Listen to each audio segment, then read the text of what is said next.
तमस्सक बिउम्मती इंद फसाद उम्मती फलहु अज्रु 100 शहीद। जो शख्स फितने के वक्त, फसाद के वक्त, जब मेरी एक उम्मत मुर्दा हो रही हो, उम्मत मेरी सुन्नत मिट रही हो, ऐसे वक्त में अगर कोई शख्स मेरी एक सुन्नत पर अमल करेगा, अल्लाह उसको 100 शहीदों का सवाब अता फरमाएंगे, 100 शहीदों का सवाब अता फरमाएंगे। हमारे पास एक गर्दन है, अगर हम गर्दन कटा लें तो सिर्फ हमको एक शहीद का सवाब मिलेगा। लेकिन जो नबी की सुन्नत को जिंदा करता है, नबी के तरीके को जिंदा करता है, नबी की गुलामी को अपनाता है, तो अल्लाह उसको 100 शहीदों का सवाब अता फरमाते हैं। फरमाया अल्लाह ने, कुल इन कुंतुम तुहिब्बूनल्लाह फत्तबिऊनी युहिब्बुकुमुल्लाह। अगर तुम महबूब रब्बानी बनना चाहते हो, अगर तुम महबूब यसरानी बनना चाहते हो, अगर तुम गौस यसरानी बनना चाहते हो, अगर तुम अल्लाह के महबूब बनना चाहते हो, तो नबी की इताअत करो, नबी की गुलामी करो। नबी की गुलामी में दुनिया की बादशाहत भी है, नबी की गुलामी में दुनिया की हुक्मरानी भी है, नबी की गुलामी में दुनिया की सल्तनत भी है, नबी की गुलामी में जन्नत की जमानत भी है, नबी की गुलामी में जन्नत की जमानत भी है। इसलिए मेरे मुहतरम बुजुर्गों, दोस्तों, नबी की सुन्नतों को जिंदा करना है। आज माशरे की इस्लाह के लिए जरूरी है कि उम्मत की जिंदगी नबी की सुन्नत पर आ जाए। नबी ने हमारे तमाम जिंदगी के हर शोबे के लिए हमको नमूना दिया है। ऐसी जिंदगी का कौन काम है जो नबी ने हमको करके नहीं बतलाया? ज़राअत हो, काश्तकारी हो, कारोबार हो, दुकान हो, बीवी के साथ रहना सहना हो, घर की जिंदगी हो, खान की जिंदगी हो, कारोबार हो, बिजनेस हो, तिजारत हो, सोना हो, जागना हो, खाना हो, पीना हो, ये तमाम चीजें हमको हमारे आका बता के गए, हमको आका बता के गए हैं। लेकिन हम तो जानना ही नहीं चाहते। हम तो माहिल बेकरम हैं, कोई साइल ही नहीं। हम तो माइल बेकरम हैं, कोई साइल ही नहीं। राह दिखलाएं किसे, राह रो मंजिल ही नहीं। अल्लाह की राह अब भी है खुली, आसार और निशान सब कायम है। अल्लाह के बंदों ने मगर उस राह पे चलना छोड़ दिया। मोमिन का कोई काम इबादत से खाली नहीं है, अगर उसकी नीयत ये हो कि मैं अपने महबूब की सुन्नत पर अमल कर रहा हूँ। हम कमाते हैं, हमारा कमाना इबादत बन जाएगा अगर हम ये नियत कर लें कि नबी ने हुक्म दिया है, ये लोगों हलाल कमाओ।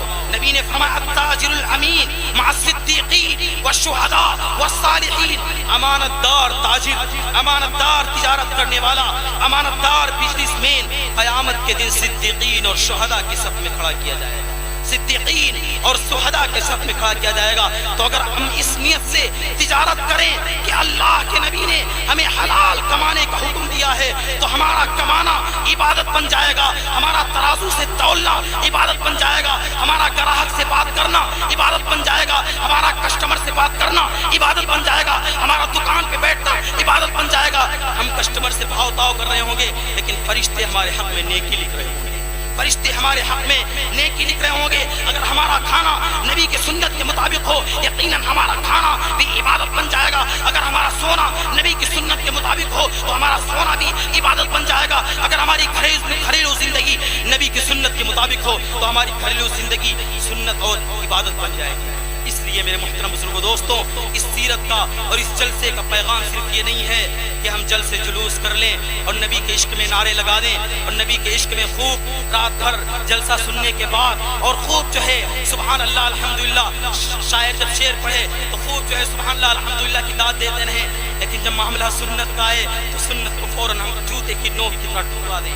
मेरे भाइयों, याद रखो, हमको हिसाब देना पड़ेगा कल काली कमली वाले जब अल्लाह हौज़े कौसर अता करेंगे उनको और अपने दस्ते मुबारक से अपने तमाम उम्मतियों को हौज़े कौसर से पानी पिला रहे होंगे। उस वक्त अगर अल्लाह के नबी ने हमको देख करके अपने चेहरे को फेर लिया, यार ये तो मेरी सुन्नत की मुखालिफत करता था, ये तो मेरी सुन्नतों से मुंह मोड़ता था, तो बताओ ऐसे वक्त में हमारा कौन होगा? कौन होगा ऐसे वक्त में? कोई नहीं होगा। इसलिए आज यहाँ से तय करके उठना कि अब जिंदगी के हर शोबे में नबी की इताअत करना है, नबी की सुन्नतों को पूछ पूछ करके उलमा से उस पर अमल करना है। उलमा से पूछ पूछ करके कि हमको बताओ तिजारत में सुन्नत क्या है, हमको बताओ खाने की सुन्नतें क्या हैं, हमको बताओ लेटने की सुन्नतें क्या हैं, हमको बताओ चलने की सुन्नतें क्या हैं। सहाबा इकराम सुन्नतों के कितने आदी थे। अब्दुल्लाह इब्न उमर जा रहे हैं, اور ایک راستے میں جاتے جاتے گھوڑے سے اترتے ہیں اور جنگل میں جا کر کے بیٹھتے ہیں، بیٹھنے کے بعد پھر کھڑے ہو جاتے ہیں، پھر آ کر کے واپس گھوڑی پہ سوار ہو جاتے ہیں۔ ان کے غلام نے پوچھا کہ جب آپ کو پیشاب نہیں کرنی تھی تو آپ واپس کیوں گئے، آپ نے وقت کیوں ضائع کیا؟ تو عبداللہ ابن عمر نے کہا ایک مرتبہ میں اپنے محبوب کے ساتھ سفر کر رہا تھا، میرے محبوب نے اپنے گھوڑے کو یہاں پر روکا تھا اور یہیں پر استنجا کیا تھا، مجھے یہ گوارا نہیں ہوا کہ میں یہاں سے گزر جاؤں اور نبی کے نقش قدم پر عمل نہ کروں اور نبی کے اس عمل کو دہراؤں نہ۔ میری غیرت نے گوارا نہیں کیا، اگرچہ مجھے پیشاب کا تقاضا نہیں تھا، لیکن میں نے نبی کی نقل میں جا کر کے وہاں پر بیٹھ کر کے نبی کی سنت پر عمل کی ہے۔ یہ صحابہ تھے جنہوں نے کہ محمد سے وفا تو نے ہے تو ہم تیرے ہیں، کہ محمد سے وفا تو نے تو ہم تیرے ہیں، یہ جہاں چیز ہے کیا لوح و قلم تیرے ہیں، قوت عشق سے ہر پست کو بالا کر دے، قوت عشق سے ہر پست کو بالا کر دے، دور میں اس کے محمد سے اجالا کر دے۔ حذیفہ ابن یسار صحابی ہیں، روم کے بادشاہوں کے ساتھ کھانا کھا رہے تھے، کھانا کھاتے کھاتے ان کے ہاتھ سے لقمہ گر گیا، لوگوں نے کہا حضرت لقمہ نہ اٹھائیے گا، یہ شاہی دربار ہے، اگر یہاں لقمہ اٹھاؤ گے تو ان کی بے ادبی ہو جائے گی۔ حضرت حذیفہ ابن یسار کی آنکھوں سے آنسو آ گئے، ایک تاریخی جملہ کہا اتترکو سنت حبیبی بہذہ الحمقاء، کیا میں ان بیوقوفوں کی وجہ سے اپنے حبیب کی سنت کو چھوڑ دوں؟ نبی نے فرمایا کہ دسترخوان پر گرا ہوا کھانا اٹھا کر کھا لو، اللہ اس کھانے میں خیر اور برکت عطا فرماتے ہیں، اس کھانے کی وجہ سے تمہارے اندر کا تکبر ٹوٹ جاتا ہے، تمہارے اندر کا خناس ٹوٹ جاتا ہے، تمہارے اندر تواضع پیدا ہوتی ہے۔